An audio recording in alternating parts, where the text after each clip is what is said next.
So ngayon mga palangga, so ang ginagawa, finifeed ngayon ni Chipmunk o yung nasa likod ni Chipmunk o si Kaufman dahil nagre-report siya kay Kaufman na ito sinabi ni Miss Hanilet Abansenia. So statement to ni Hanilet, napanood ko to. Ang sabi niya ni Kaufman, okay, these are baseless claims circulated by petty-minded and self-interested individuals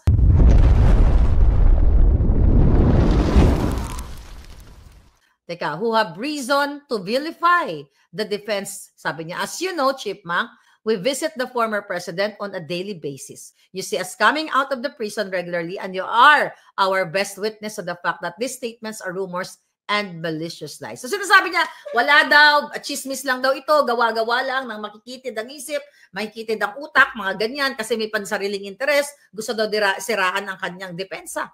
Si Hanilet, sisiraan ang depensa? Sisiraan ni Hanilet mismo yung sarili nilang team? Siguro nakikita ni Hanilet na napakabagal.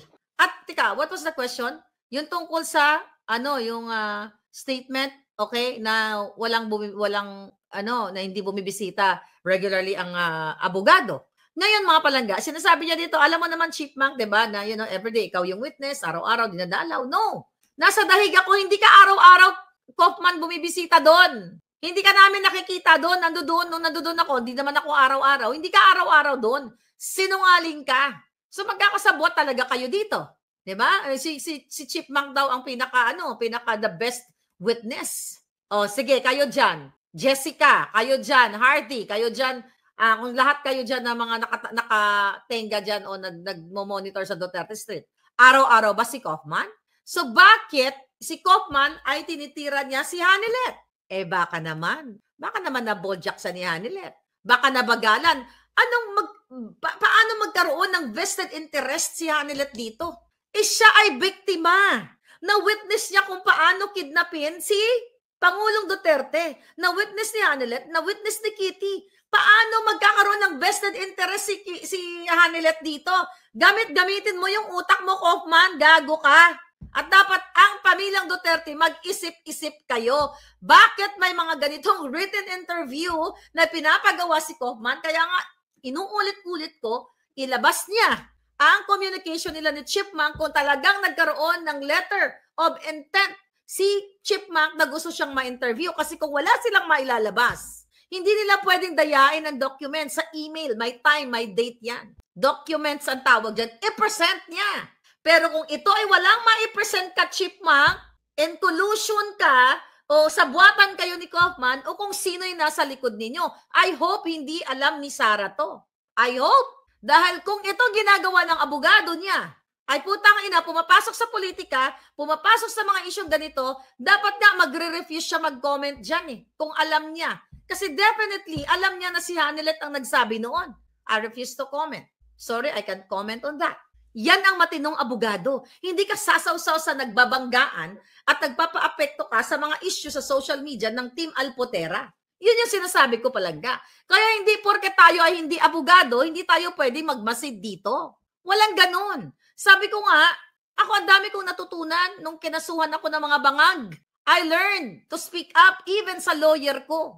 I learned. Pwede ko nga siya sisantihin Pwede kong sisantihin ang abogado ko pag alam ko na mahina siya at hindi niya kayang ipagdanggol yung kaso ko. Ito yung ginagawa natin. The number 4.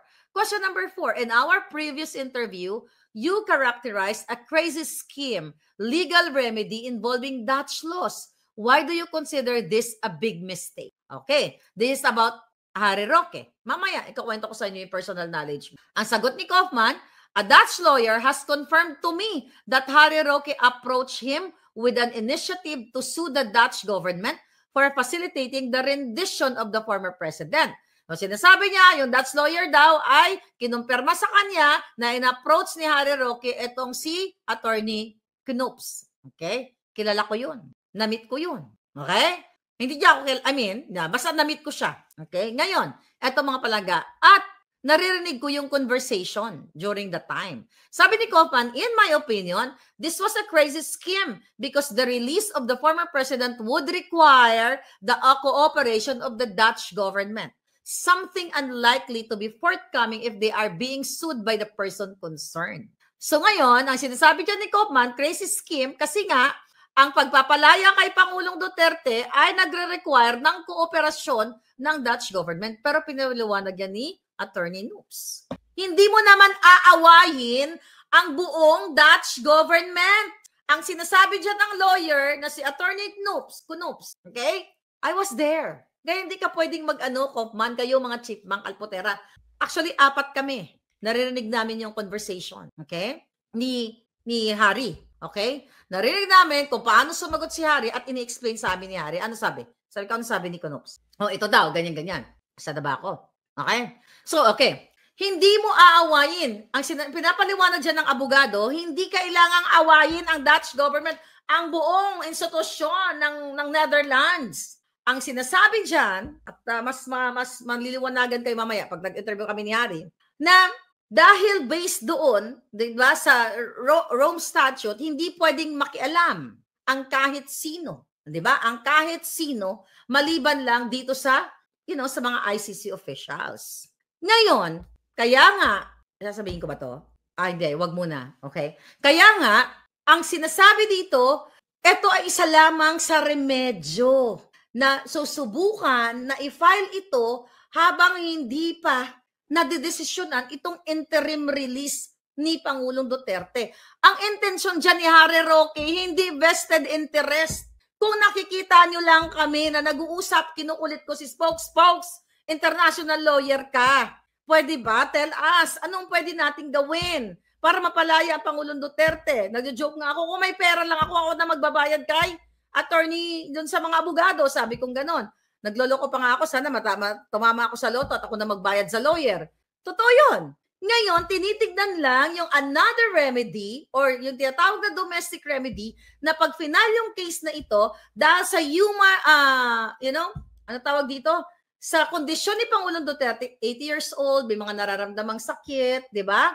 Human rights, na-violate yung kanyang human rights. So, sino ang nag-pick up kay Pangulong Duterte? Pagpasok niya sa dahig, wala siyang passport. Sino nag-facilitate ng pag-stay niya? Di ba? Wala siyang passport, wala siyang visa. Sino ang mga tumulong? Yan yung mga conversation dun eh. At sinasabi ng lawyer na si Attorney Noops na yon, na yes, pwede natin tong gawin.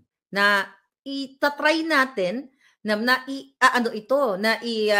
i-file kung papayag ang pamilyang Duterte. Hindi naman nagdesisyon Hindi naman nagdesisyon si Spokes Harry. Kaya nga binabanggit ni Inday Sara yan eh. Sinabi niya nga kay Pangulong Duterte yan eh. Hindi naman magdedesisyon si Harry Roque na siya lang, sige ha, mag-legal remedy tayo. Sinasabi niya sa family. Okay? Ang pagkakaalam ko dyan, open dyan si Inday Sara sa domestic legal remedy na yan.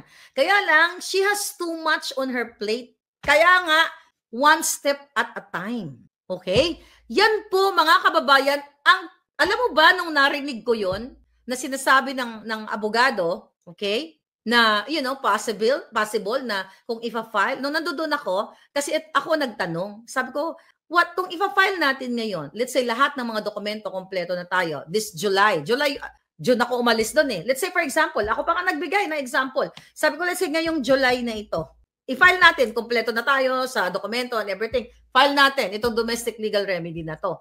Ano yung timeline? Sabi ko, kailan tayo mag-expect na mapapalaya ang Pangulong Duterte? Ano ang sabi ng abogado? By August. Kapag inaprobahan tayo, pag nanalo tayo dito sa case na to, by August makakalaya ang Pangulong Duterte. Ano ang sabi ko dito? Ang tuwa ako, sabi ko, suppose, sana i-push na ito ng pamilya. Kasi ayoko na bumalik dito ng September. Unang-una, gagastos pa tayo. Diba? Ang daming, although we're willing to spend para maging witness doon sa sa hearing sa September.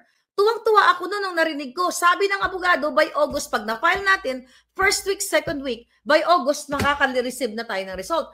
Inulit-ulit ko sa kanya kasi ganun ako makipag-usap sa abogado o kung kanino. Bigyan mo kami ng timeline. Kailan madidesisyonan itong domestic legal remedy? August daw. Kaya we were so happy during that time. Grabe. We have pictures actually but we cannot expose right now. Pagdating ng tamang panahon, may picture ako niyan. May ebidensya ako papakita sa inyo sa mga sinasabi ko. Tuwang-tuwa kami. So ngayon, tignan nyo yung interim release ni Kaufman. Pinahold muna. Ang sinasabi niya sa prosecution, huwag niyo munang desisyonan kasi may mga kulang pa kaming mga ebidensya. Kailangan pang may mga papeles kaming inaantay, huwag mo munang desisyonan yung interim release na yan. The more na atras abante si Kaufman, wala akong pakialam, okay? Wala akong pakialam sa, opinion ninyo ng mga bangag o ng mga alpotera. Pero ako kasi genuine yung gusto kong makalaya yung Pangulong Duterte. Kaya nakikita ko yung kapalpakan ni Kaufman, hindi ako pwedeng tumahimik lang. Dahil depensa yan kakampi natin yan. Tatango-tango lang tayo. No. I deal with lawyers. Brilliant lawyers. But I can, speak up kung kailangan ko mag-speak up. Kahit brilliant yung lawyers na mga yan, may mga nakakaligtaan sila. May nakakalimutan sila na hindi nila alam pero nakikita ng kliyente.